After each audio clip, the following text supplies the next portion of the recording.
Joe Burrow. Look, It's Daniel Jones. You're like, you're doing your sports broadcasting thing, so you can't say it, but I will.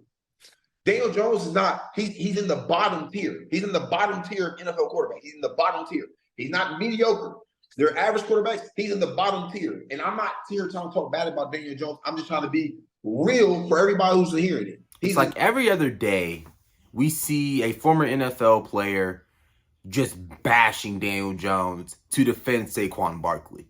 And Le'Veon Bell is the recent one to do it after, in an interview, saying that Daniel Jones is a mediocre quarterback and he is in the bottom tier of NFL quarterbacks. Well, let's break it down. Let's break everything down. This might end up being a rant because I don't get it.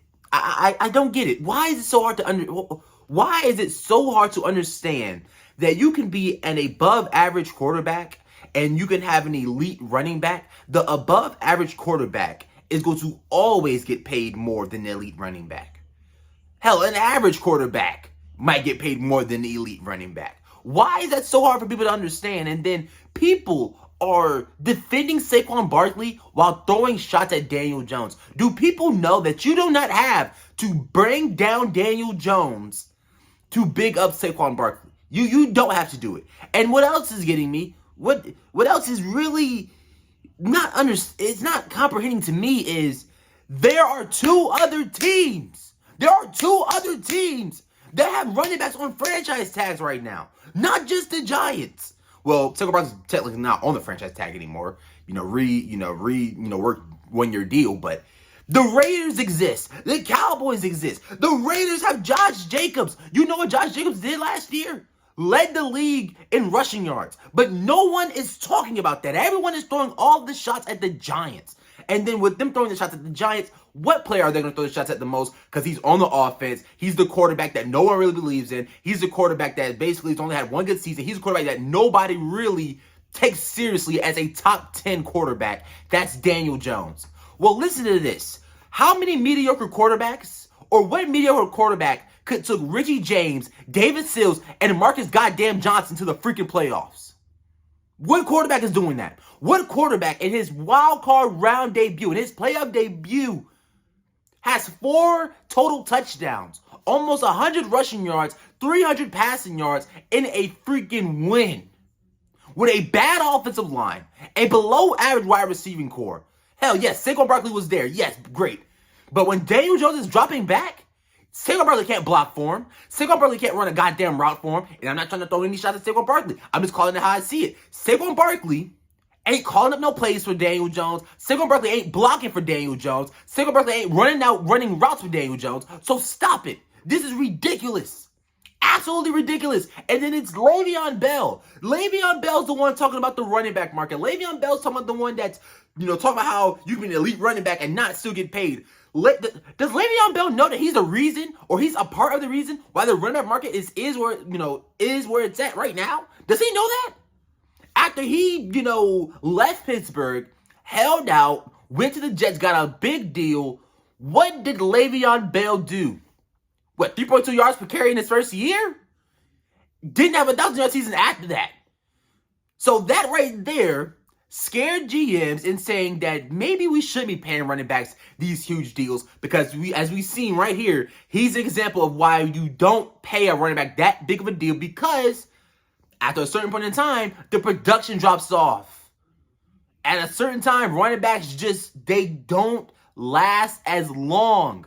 The quarterback position is the most important position in the league. It is not easy to draft a good quarterback. It's not easy. The Jets have literally tried. Zach Wilson, Sam Darnold. Must I keep going? It took them a long time for them to actually get a quarterback, and they didn't even draft him. They had to trade for Aaron Rodgers. The Giants at first had a quarterback in Daniel Jones that, yes, was he a good quarterback before Brian Daboll? No. Was that all his fault? No, because the offensive line was bad. Hell, he had Joe Judge and Jason Garrett controlling the goddamn offense. Jason Garrett ain't even on an NFL team anymore, and Joe Judge was a part of the reason why Mac Jones had a bad sophomore year. But let's get back to what we were saying. Daniel Jones, before 2022, was he a quarterback that you would pay $40 million to? Hell no. And I'm a big Daniel Jones guy. Big Daniel Jones guy. Jay Dimes comes from Danny Dimes. I'm a huge Daniel Jones guy. But I can say that before 2022, Daniel Jones was not a quarterback you were worried about even thinking about paying on a long-term extension. But you look at 2022, you look at the circumstances, you look at what Daniel Jones did.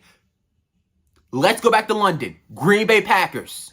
Since everybody wants to say Aaron Rodgers better than Daniel Jones. Well, let's go back to the time they faced off each other last year in London. When Saquon Barkley went down with that shoulder injury, nobody was there for Daniel Jones. Daniel Jones led the team on a 90-yard drive in crunch time. Scored a touchdown to help win that game.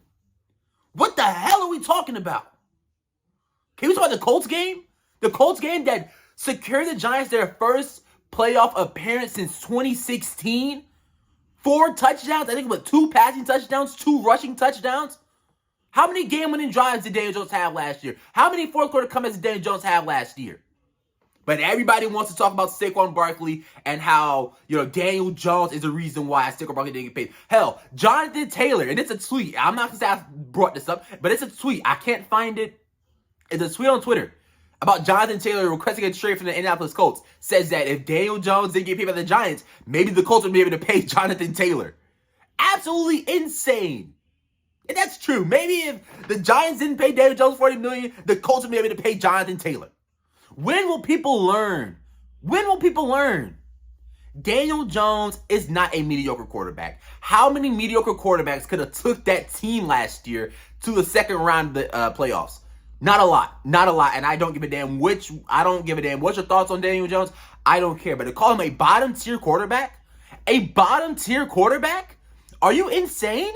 Are you absolutely insane? Is Daniel Jones top 5? No. But he's damn sure borderline top 10. If you're going to throw Dak Prescott in your top 10s, if you're going to throw Justin Fields on your top 100 NFL players list, well, Daniel Jones needs to get some goddamn respect because Daniel Jones is better than both of those quarterbacks. Both of them. And I don't want to say that Daniel Jones is better than Justin Herbert. But Justin Herbert's got a huge contract. But when we're looking at the playoffs, he just blew a 20-point lead to the Jacksonville Jaguars. Not trying to throw any hate at Justin Herbert, but that's the facts. That's the facts. At least Daniel Jones had an amazing playoff performance versus the Minnesota Vikings. And then this is another thing. When we're talking about why the Giants gave Daniel Jones this contract. For all my basketball fans, I'm pretty sure some of you guys are Knicks fans if y'all are Giants fans because, the New York correlation, all that, right? The Knicks just paid Jalen Brunson.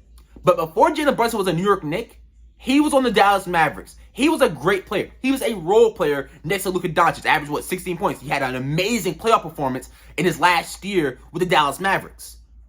The Knicks saw that if they were able to get him on their team, let him be the guy that really controls the ball instead of being a second leading guy next to Luka Doncic who's going to have the ball in his hands, he can have a great season. He can be one of the best players on your team. And look what happened. Now the contract looks like a steal. It's an absolute steal for the New York Knicks. I love Jalen Brunson. I'm a Knicks fan. I love Jalen Brunson. And the contract that he's on is exactly what's going to happen to Daniel Jones. We just seen how many quarterbacks get paid. Lamar Jackson, Jalen Hurts, Justin Herbert. Daniel Jones is like, the 12th quarterback? And I think APY, right now? And then you have these other contracts that's going to be, put on the books like Joe Burrow. It's going to be a steal. And Daniel Jones is going to extend on a great contract for the New York Giants. An amazing contract when you're talking about value at the quarterback position.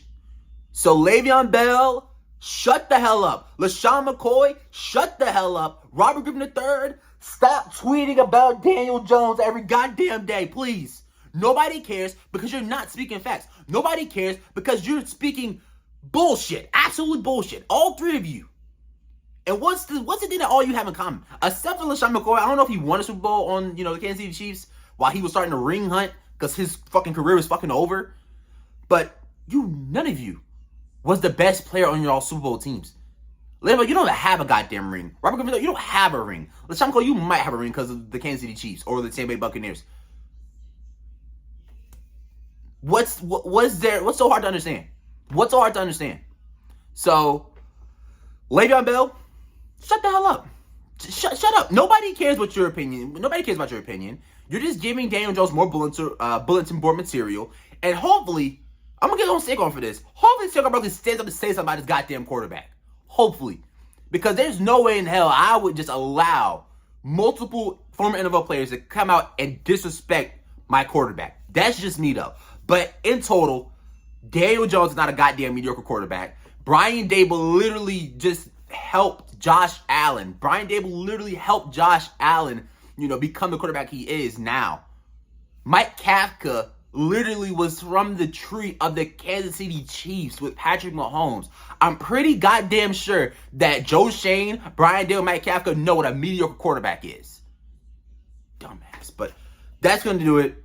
If you enjoyed this video, leave a like, comment, definitely hit the subscribe button and join the channel.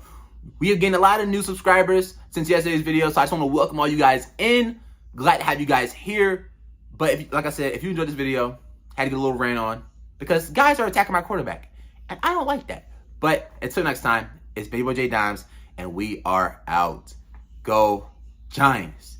Peace.